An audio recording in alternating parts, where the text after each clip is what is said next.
Jamie Kieffer is a seasoned marketer. He's actually got a 25-year history in the business that he's going to share with us this morning. He has experience in advertising, in digital, in social media, as well as PR. He spent 16 of his years actually at Leo Burnett, most recently running the ARC division of Leo Burnett in San Francisco. Currently, he is the managing director for client services for Edelman. So he has some very powerful brand tools that he's going to be sharing with us today. His topic today is what it takes for brands to win in this current environment. And 2 points that Jamie makes that I think are particularly interesting for us to listen to today is now that trust in institutions is at an all-time low, is how do we as consumers and how do we as brands kind of assuage that tension? And then secondly, the whole idea of the expectations that consumers and shoppers now have on brands has never been higher. So without further ado, Jamie Kieffer.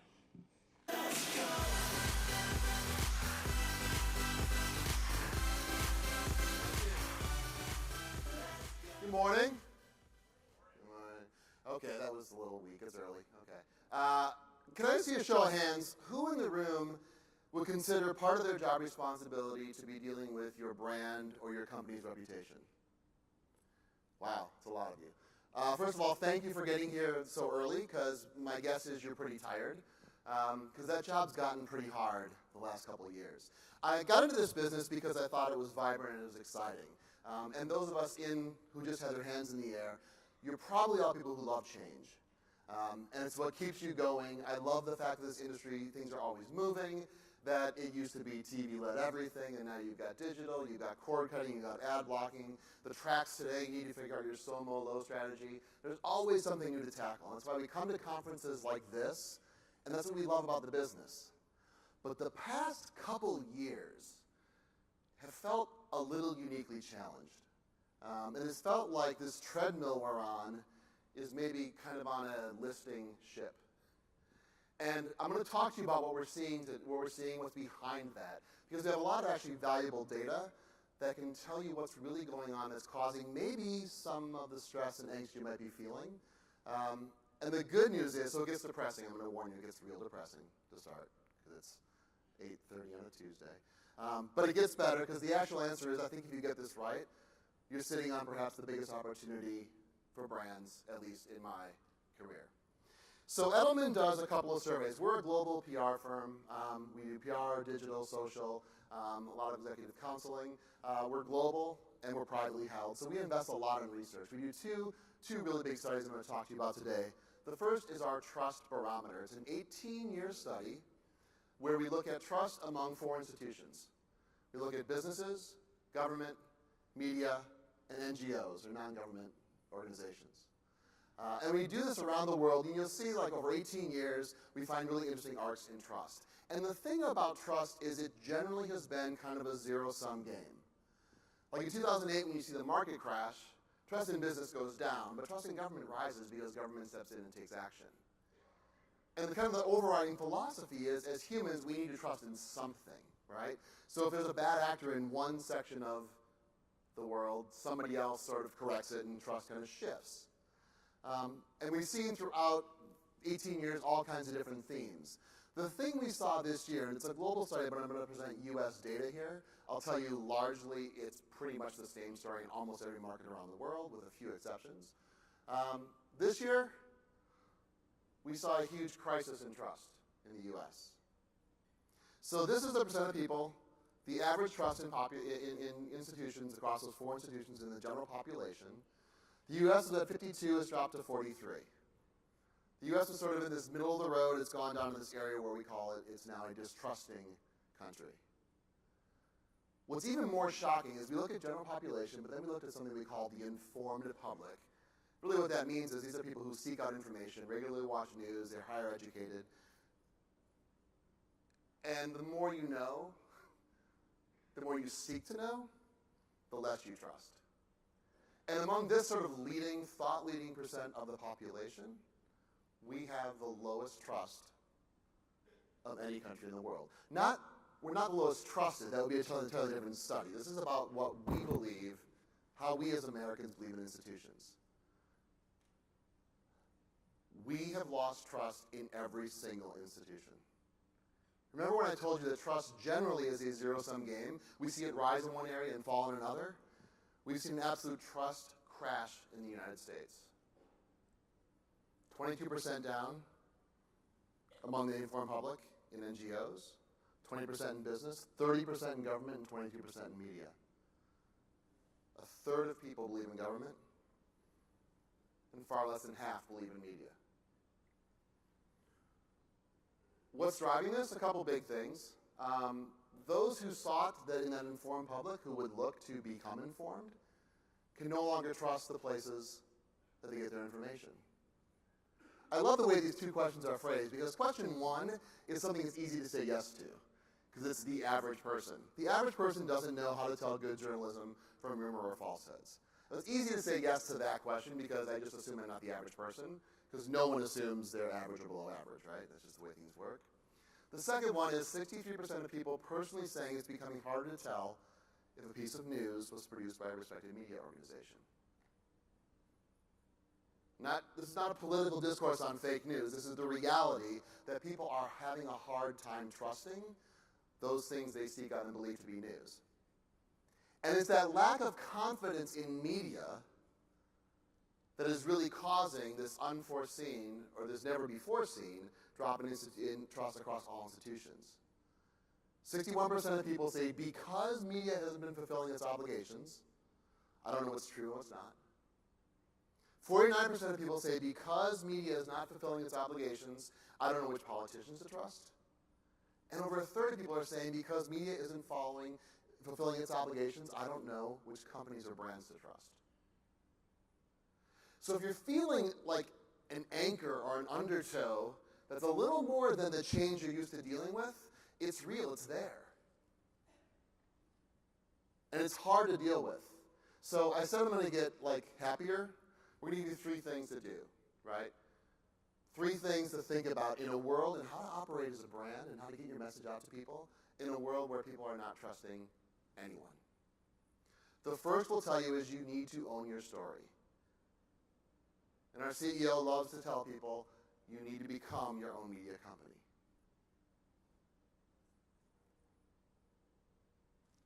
People actually trust businesses. This is the first little sort of looking good slides, right? Like, can business be the answer? In a world of low trust, I'm going to argue, in a world of low trust, businesses and brands can be the answer. And in fact, I'm going to show you some data that will tell you people are expecting you to be the answer. And you can ignore this and you can go about your business as usual, and you'll probably be just okay until one of your competitors figures it out and becomes the answer. So people believe a major news organization only slightly more than a major corporation in giving them the facts. This used to be 70-30. Like, this data has incredibly changed over time. When we ask people what they believe media is, right? So in the center of this is journalists, 89%. The next is social media, right? After that, you get the news apps and brands.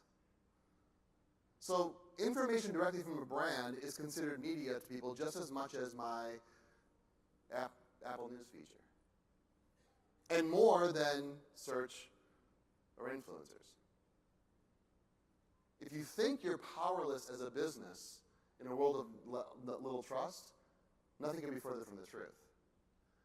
And to succeed, how do you do this? Well, the way you need to tell your stories has to be very different than it was in the past.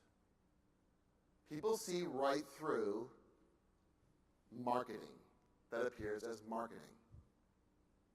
They want you as businesses, our advice is to do 3 things. 1, engage in rigorous, high-quality journalism. You know, in another slide, we have another presentation, as you see, we see like a 12-point shift in decline in trust in media and a 10-point increase in trust in journalists. There is a realization, we saw data last year that people were living in their bubbles. People know they're in bubbles right now. There's a rise in demand for information from a technical expert. A decrease in valuing opinions of a person like me, which was the #1 thing by a mile last year. You're seeing a new appreciation. So tell your stories, tell them rigorously, tell them clearly and clearly understood. We're pretty good at that usually as marketers, but make it accessible. Don't just tell your stories and put them on your company webpage. Bring your storytelling to the world. Become your own media company. The second is engage on their terms. As you think about how to define your brand, look at the channels you're currently using, and then ask yourself a question, where do people want to hear from me? What you'll find is people almost 2 to 1 will believe your social media over your advertising. So where are you prioritizing your storytelling? Are you creating ads and creating communication to work for that media buy and then relinking them on social? And putting them on your Facebook feed and tweeting them out? I would argue if you're doing that, you're creating content backwards. The second thing is they do want to hear from you. They want to hear from your leadership. Even more importantly, they want to hear from your employees. So I've got a great example of this. My company is like many companies, does a lot of work for different interest groups. And we have a lot of affinity group programs, right? And we talk about those all the time. And if I get an email from our CEO talking about how important it is on International Women's Day that our Gwen, which is our Women's Empowerment Network, that Gwen did an event, that's nice. But I'll be honest, it feels kind of expected. I expect companies to say things like that. We actually have a platform where we'll post stories and people can go online, easily click and share them. And when I'm in social media and I see a woman I work with who posted what a great time she had at that event, and how that event made her feel good about her company, that is so, so much more powerful. So as you think about your brand stories, this slide tells you a few things. Be real and be social, and prioritize your social communication over your advertising communication. It tells you to let your CEO speak and give them a voice. And that goes beyond CEOs. I would argue in some businesses the entire C-suite needs the relevant voice. And third is unleash your employees to help tell the story. Time and time again, we feel there is no better spokesperson for a company than a well-informed employee. And lastly, and this is where I'm going to challenge you a bit, and I'm going to warn you, some of the advice here will probably be scary and even dangerous. And even if you take it the wrong way, I'm going to show you how it could be disastrous. But I will challenge you that now is time, more than ever, to take a stand and do something. So I mentioned our trust barometer. In the study, we said 57% of people agreed to the statement that the system is failing me. We also have another study we do in the summer called our Earn Brand Study. And in that study, we found 51% of people believe brands can do more to solve social ills than government. So that kind of hit me. Any 51% stat, I'm like, oh, okay, 51%. Then I thought about it for a second, and I really, really read it. I'm saying brands can do more to solve social ills than government. The fact that half the people would believe that is kind of crazy, right? I mean, government was created with the purpose of solving social ills, right? And brands are commercial enterprises that are supposed to drive money for their shareholders or the owners or whatever. Like, it doesn't make any sense. But in that is the opportunity. I used to dream of this as a very naive guy about 20 years ago in the ad business saying, no, you can do more as a brand. The reality is the people are telling us this now. That half people are expecting you to do more to solve ills than the government. And they're acting on it. Half people are buying or boycotting brands based on your stance on a social or political issue. The path to loyalty, yes, there are wonderful CRM tools and all kinds of great marketing technology that gets to measuring and driving loyalty. But at the end of the day, the stand your brand is taking, the things your brand is saying on the right social issues that matter to you and your customers are truly driving action. People are buying and boycotting, and they're doing it more than they were 3 years ago. We call this the Earn Brand Continuum. So we created a metric to look at engagement with brands. And we asked people for their favorite brand in the category, how engaged they are. And they came out about middle. So the average brand perception in the world is kind of meh, all right? It's 40 on a scale of 0 to 100. It goes from indifferent all the way over to super committed, the crawl over broken glass to get that brand of product. This is pretty consistent across categories. A little bit surprising, like luxury cars or dish soap. Maybe 5 to 10 point swings at most. So it's not like some categories have huge brand commitment and some don't. The opportunity exists for everybody. Then we looked at what are the key characteristics in the data that move you from being just involved to being invested or committed in a brand. And the number one data point was that the brand and I as a consumer we share views. We share views on controversial social and political issues. And frankly, the data says the more controversial, the better. And I know you don't want to hear that. And that's actually very dangerous advice if you don't do it the right way. But the brands that I really, really commit to are the ones that reflect my point of view. You know, in another study of millennials seeking a job, they're the first generation ever to say they would take less money to join a company that has shared values. So if you're not persuaded by this in terms of how you market to your consumers, think about how you attract your employees. So I would argue employee brand commitment is probably the first step to customer brand commitment in many cases. So what does that mean? What do you do? Well, you can do nothing. Doing nothing is always an option. And I bet you won't see immediate impacts in your business if you don't take a stand and take an issue. You'll churn along, you'll have your growth, or you'll have your good quarters and your bad quarters, depending on other circumstances. But eventually you're going to find yourself in this place called no brands land. And I would argue two things to think about today. One is, if you're going to ignore this and not take a big stand on an issue, are you missing an opportunity? Are you missing a shortcut and a pathway to loyalty? And if you don't do anything, what happens when a competitor does? And if you stop right now and think of your brain of some competitors, long-standing brands, who have been unseated by an upstart, who feels kind of different, who has a point of view, who's a little more vocal about what they think and believe, may not even have as good of a product. I think a few will come to mind. So some thoughts on how to avoid no brands land. The last thing I want to leave you with is, I don't want to suggest you go lightly into this space. The data says you need to go there. The reality says you can make a lot of mistakes along the way. This is not about chasing issues. The world is full of amazing examples of wonderfully bold, creative things that in the end may not have been that good for their business. So we all know Fearless Girl won 18 Cannes Lions. It's a phenomenal program for State Street advisors. And we also probably know, if we stayed in touch with the trades, that 6 months later, they settled a $5 million lawsuit for underpaying the people of color of their organization. If you take this and go out to the foyer and say, what's our issue, and just create one and run after it, you're as likely to run into troubles if you do nothing. In fact, worse, right? We don't need to talk about the infamous Pepsi ad, but the idea that you could actually solve race riots by getting a model to give a cop of Pepsi was soundly rejected by the marketing community and the consumer community. Ram Truck's choice to jump on race relations in the middle of the Super Bowl in a very, very hotly contested issue period in the NFL. And to choose a Martin Luther King speech that in other parts of the speech talked about the horrors of commercialization, right? That's issue chasing. Audi doing a Super Bowl ad all about women empowerment and the girl that can be anything, and then realizing later that they ran this ad but no one had done the numbers, and their employee base was 22% female. Their executive ranks were 12% female, and there was not one woman on either their internal or their external boards. I'm not telling you, get out of here, grab an issue, and go scream about it. The example I'll give you as the counter to this is Chobani.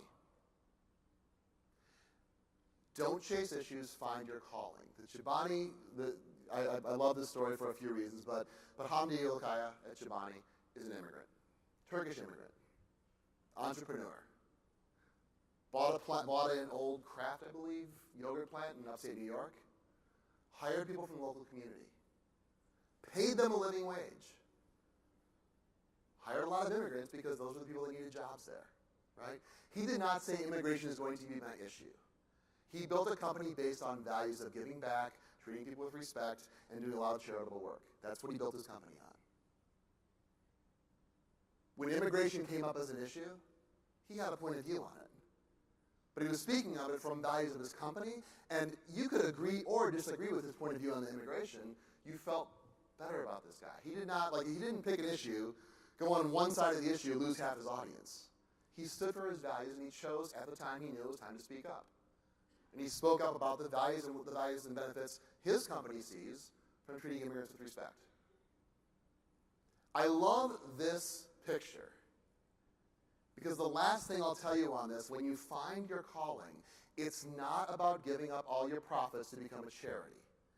Because every time I give this presentation, I know someone in the audience is thinking, that's wonderful, we'll solve all the social ills, but we're a business, we need to make money. The Fast Company headline, immigrant CEO, billionaire. They are lauding and praising that this guy is a billionaire. People actually want to reward companies and financially reward companies for doing the right thing. When's the last time you saw billionaire as a compliment? And that, I would suggest, is how you get things right. So, in closing, we'll take a few questions if you have any questions, but in closing, I'm with you. My marketing and communications brethren in the room, it is a crazy time. It's a little more crazy than the normal crazy. We are in a world where trust is a scarce commodity. You can run from that, you can hide from that, or you can take the challenge. The challenge people place on businesses to do more to solve those issues and to make a real impact and to speak about that. And I hope you choose the latter. Thanks.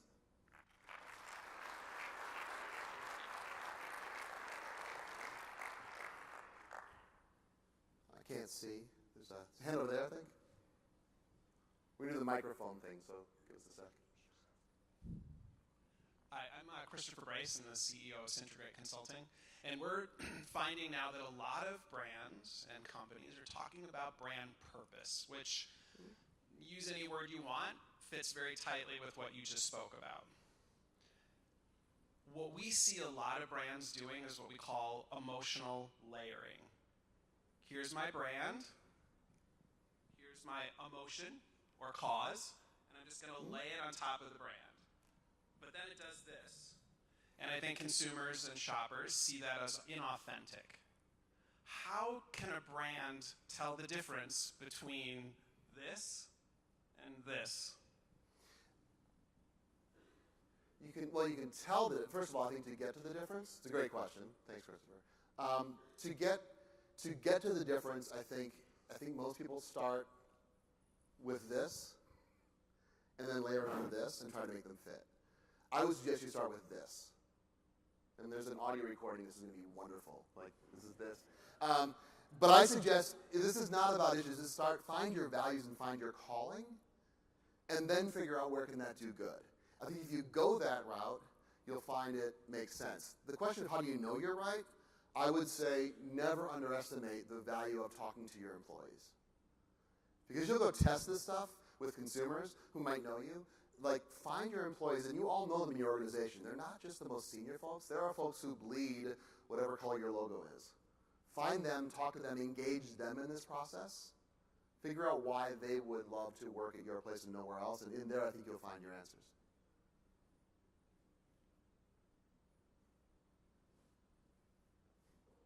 Front row here.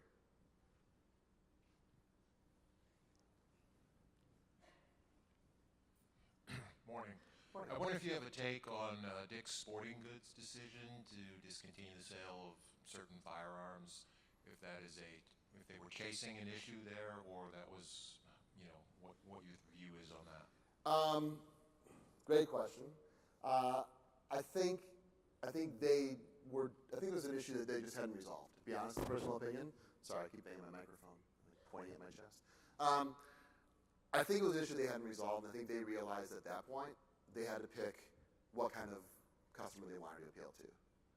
And I frankly think it was, in my estimation, the reality was they have so many parents. I mean, it's where you buy shin guards, right? That's what it's become.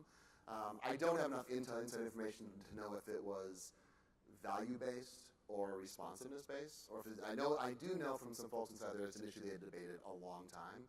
They had tried to do the stand before and eventually backed off of it. So I think it was an ongoing debate, and this just sort of forced their hand on an issue they were already having discussions around.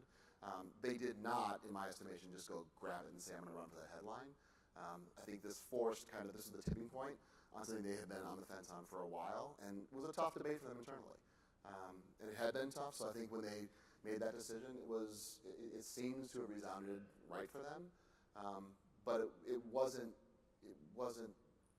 a totally new value they were placing in the company. It was something that they they had already realized that issue was in conflict with their core values to some extent. It just became more, I think, in the cool light of day, I think it became a little more obvious.